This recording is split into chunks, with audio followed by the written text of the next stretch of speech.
Fast network 2.5 देखने वाले नाजरीन अस्सलाम वालेकुम। नाजरीन, आज हम बात करते हैं हिंदुस्तान की तारीख के एक ऐसे जज की जो मुजरम के साथ वकील को भी सज़ा सुना देता था। उसके डर से कोई वकील कभी झूठा केस नहीं लड़ता था।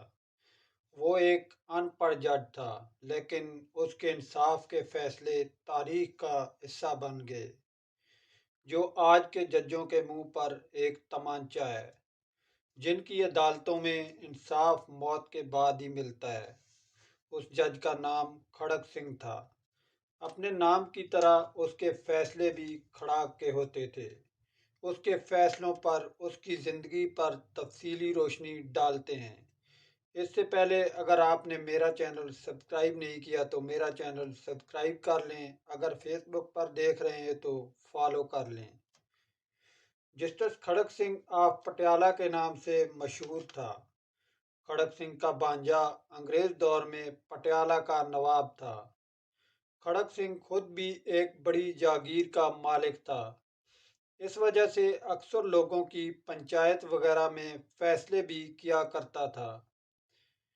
एक दफ़ा खड़क सिंह के इल्म में ये बात आई कि पटियाला में सेशन जज की असामी खाली है।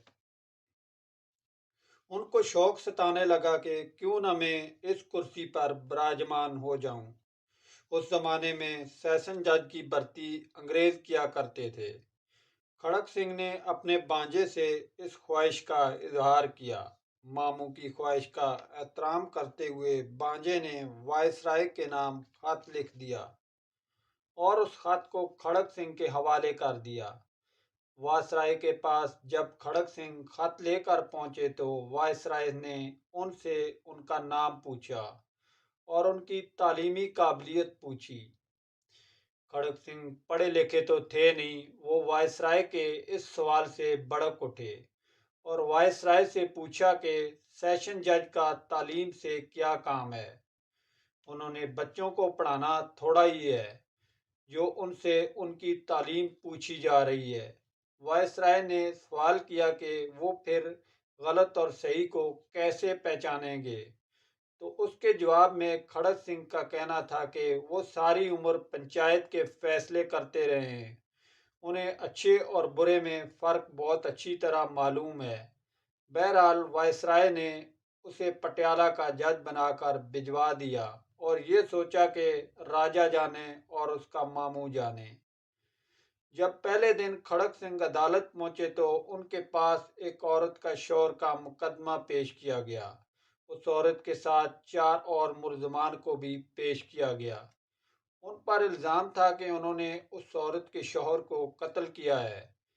खड़क सिंह के सामने पुलिस ने केस की फाइल पेश की तो खड़क सिंह ने औरत से कत्ल के बारे में दरियाफ्त किया।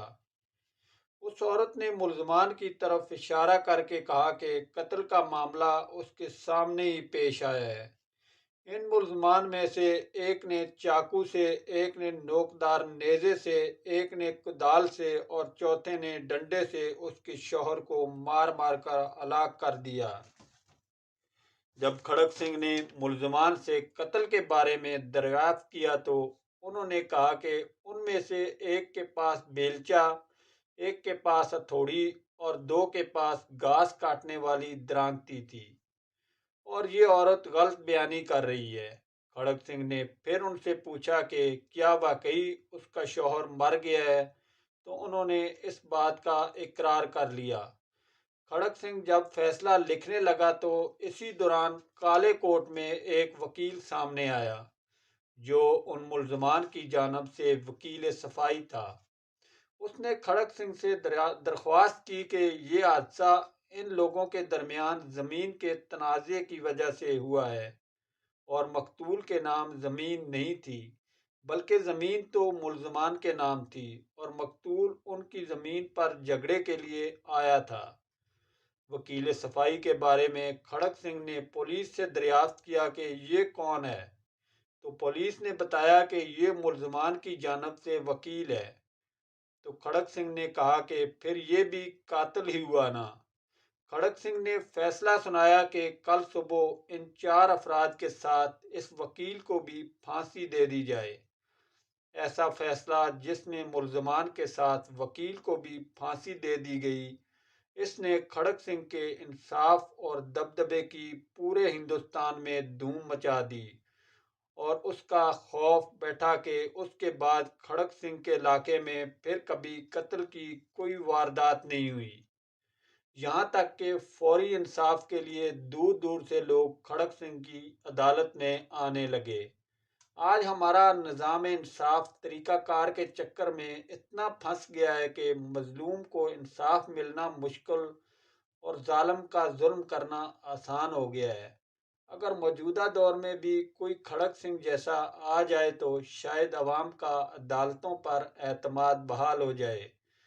तो शायद आज भी आपको गली कूचों में ये आवाज़ सुनाई दे कि खड़क सिंह के खड़कने से खड़कती हैं खिड़कियाँ, तो खिड़कियों के खड़कने से खड़कता है खड़क सिंह।